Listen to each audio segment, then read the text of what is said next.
الحمد لله وكفى وسلام على عباده الذين اصطفى أما بعد فأعوذ بالله من الشيطان الرجيم بسم الله الرحمن الرحيم كل نفس ذائقة الموت إلى آخر الآية۔ میرے دوستو، آج میں ایک ایسا عنوان، ایک ایسا فلسفہ، ایک ایسا نظریہ اور ایک ایسا مسئلہ انشاءاللہ بیان کروں گا جو اختلاف سے بالا تر ہوگا۔ میرے دوستوں، دنیا کے اندر ہر نظریے، ہر فلسفے، ہر مسئلے میں کوئی نہ کوئی اختلاف موجود ہے، مگر دنیا کے اندر کسی مسئلے، کسی خطے اور کسی فلسفے میں اس بات پر کوئی اختلاف موجود نہیں ہے۔ دنیا کا کوئی بھی فرد، دنیا کی کوئی بھی قوم، دنیا کا کوئی بھی گروہ، دنیا کی کوئی بھی حکومت و سلطنت اس بات کو انکار کرنے والی نہیں ہے۔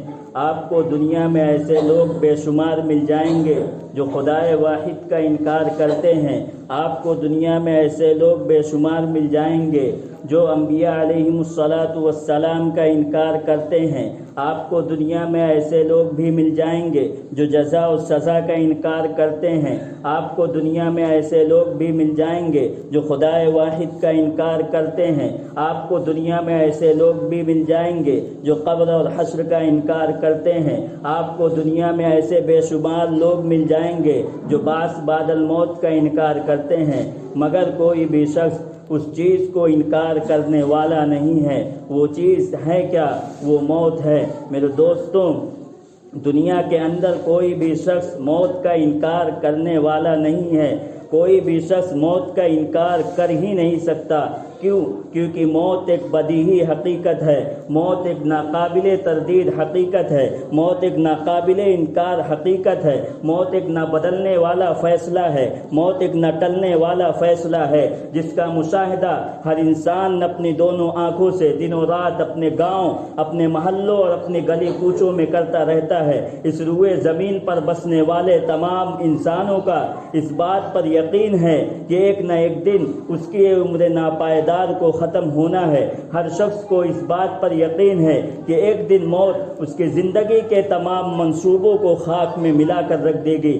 ہر شخص کو اس بات پر یقین ہے کہ موت آئے گی تو ہم سے اجازت لے کر نہیں آئے گی۔ ہر شخص کو اس بات پر یقین ہے کہ موت کو کوئی شخص روک ہی نہیں سکتا، نہ تو اسے بادشاہوں کے مضبوط قلعے، نہ بلند و بالا عمارتیں اس کے راہ میں حائل ہو سکتی ہیں۔ ہر شخص کو معلوم ہے کہ موت سے نہ تو فرعون جیسے متکبر لوگ بچ پائے ہیں، نہ موسیٰ جیسے کلیم اللہ لوگ بچ پائے ہیں۔ ہر شخص کو اس بات پر یقین ہے کہ موت کے نظر میں بڑے بڑے حکیم افلاطون، ارسطو، بقراط، سقراط برابر ہیں اور ابو جہل، ابو لہب جیسے نادان لوگ برابر ہیں۔ ہر شخص کو اس بات پر یقین ہے کہ موت سے نہ تو ابو بکر صدیق رضی اللہ تعالیٰ عنہ، نہ حضرت عمر رضی اللہ تعالیٰ عنہ محفوظ رہ سکے ہیں، نہ سرور کائنات جناب محمد الرسول اللہ صلی اللہ علیہ وسلم محفوظ رہ سکے ہیں۔ نبی ہے تو موت آئے گی، ولی ہے تو موت آئے گی، قطب ہے تو موت آئے گی، ابدال ہے تو موت آئے گی، عالم ہے تو موت آئے گی، جاہل ہے تو موت آئے گی۔ ہر شخص کو اس بات پر یقین ہے، عاقل ہے تو موت آئے گی، پاگل ہے تو موت آئے گی، مجنون ہے تو موت آئے گی، دیوانہ ہے تو موت آئے گی۔ ہر شخص کو اس بات پر یقین ہے کہ مرد ہے تو موت آئے گی، بچہ ہے تو موت آئے گی، بوڑھا ہے تو موت آئے گی، عورت ہے تو موت آئے گی۔ ہر شخص کو اس بات پر یقین ہے کہ اپنی زندگی محلوں میں گزارنے والا ہو اسے بھی موت آئے گی، اپنی زندگی گھاس پھوس کی جھوپڑیوں میں گزارنے والا ہو اسے بھی موت آئے گی۔ ہر شخص کو موت کا مزہ چکھنا ہے، ہر ذی روح کو موت کا مزہ چکھنا ہے، ہر جاندار کو موت کا مزہ چکھنا ہے۔ مسند ابو یعلا کی حدیث میں آتا ہے، جس کو میں مختصراً بیان کرنا چاہتا ہوں، جب اللہ تبارک و تعالی ساری دنیا کے لوگوں کو ختم کر دیں گے تو ملک الموت آپ کے پاس جا کر عرض کرے گا، اے اللہ سارے لوگوں کو موت ہو گئی، سب لوگ مر گئے ہیں۔ تو اللہ تبارک و تعالیٰ کو علم ہے، علم ہونے کے باوجود ملک الموت سے سوال کریں گے کہ بتاؤ اب کون کون باقی رہ گیا ہے، تو ملک الموت کہے گا کہ اللہ تبارک و تعالی، جبرائیل، میکائیل اور آپ کے عرش اٹھانے والے فرشتے اور میں باقی رہ گیا ہوں۔ اللہ تبارک و تعالی ایک ایک کر کے ان تمام لوگوں کو موت دے دیں گے، پھر اللہ کے سوا کوئی باقی نہیں رہے گا۔ پھر اللہ تبارک و تعالی اعلان کریں گے، لمن الملک اليوم، آج کس کی بادشاہت ہے، لمن الملک اليوم، آج کس کی حکومت ہے۔ اس وقت کوئی جواب دینے والا نہیں ہوگا، ہر طرف سناٹا ہی سناٹا ہوگا، ہر طرف سکوت ہی سکوت ہوگا۔ وہ انسان جس کو اپنے مال و دولت پر بڑا ناز تھا، وہ انسان جس کو اپنی کار اور فیکٹریوں پر بڑا ناز تھا، وہ انسان جس کو اپنی صلاحیت اور قابلیت پر بڑا ناز تھا، وہ انسان جس کو اپنے حسن و جمال پر بڑا ناز تھا، وہ انسان جس کو اپنی کار پر، اپنے بنگلوں پر بڑا ناز تھا، آج وہ بوسیدہ سڑی گڑی ہوئی ہڈیوں کے ڈھانچے کی صورت میں پڑا ہوا ہوگا۔ وہ انسان جس کی زبان دنیا میں بہت تر بولتی تھی، آج جواب دینے کے قابل نہ ہوگی۔ وہ انسان جو ہر چیز میں اپنا حق جتلاتا تھا، ہر چیز میں میری کہتے نہیں تھکتا تھا، آج جواب دینے کے قابل نہیں ہوگا۔ وہ انسان جس کا یہ خیال تھا کہ اس کا اقتدار، اس کی سلطنت لافانی ہے، اس پر ایسی ہیبت طاری ہوگی کہ اس سوال کا جواب کوئی دینے والا نہیں ہوگا۔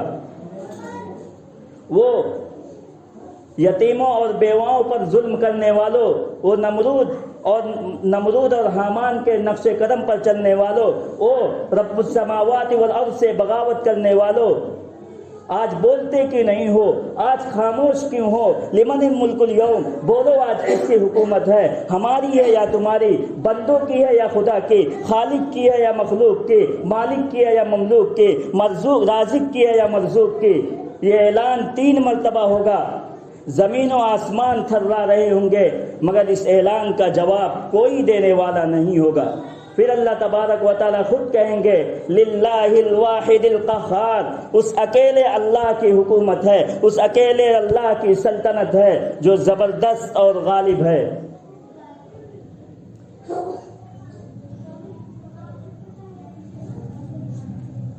ٹک ہرس و ہوس کو چھوڑ میاں، مدیس بدیس پھرے مارا، ٹک ہرس و ہوس کو چھوڑ میاں، مدیس بدیس پھرے مارا، قزاق اجل کا لوٹے ہے، دن رات بجا کر نقارا، کیا بدیا بھیسا بیل شتر، کیا گونی پلہ سر بھارا، کیا بدیا بھیسا بیل شتر، کیا گونی پلہ سر بھارا، کیا گیہوں چاول موٹ مٹر، کیا آگ دھواں کیا انگارا، سب ٹھاٹ پڑا رہ جاوے گا جب لاد چلے گا بنجارا، یہ بدیا لادے بیل برے جو پورب پچھم جاوے گا، یہ بدیا لادے بیل برے جو پورب پچھم جاوے گا، یا سود بڑھا کر لاوے گا یا ٹوٹا گھاٹا پاوے گا، قزاق اجل کا رستے میں جب بھالا مار گراوے گا، قزاق اجل کا رستے میں جب بھالا مار گراوے گا، دھن دولت نانی پوتا کیا ایک کنبا کام نہ آوے گا، دھن دولت نانی پوتا کیا ایک کنبا کام نہ آوے گا، سب ٹھاٹ پڑا رہ جاوے گا جب لاد چلے گا بنجارا۔ میں انہی چند باتوں پر اپنی تقریر ختم کرتا ہوں۔ آخر دعوانا الحمدللہ۔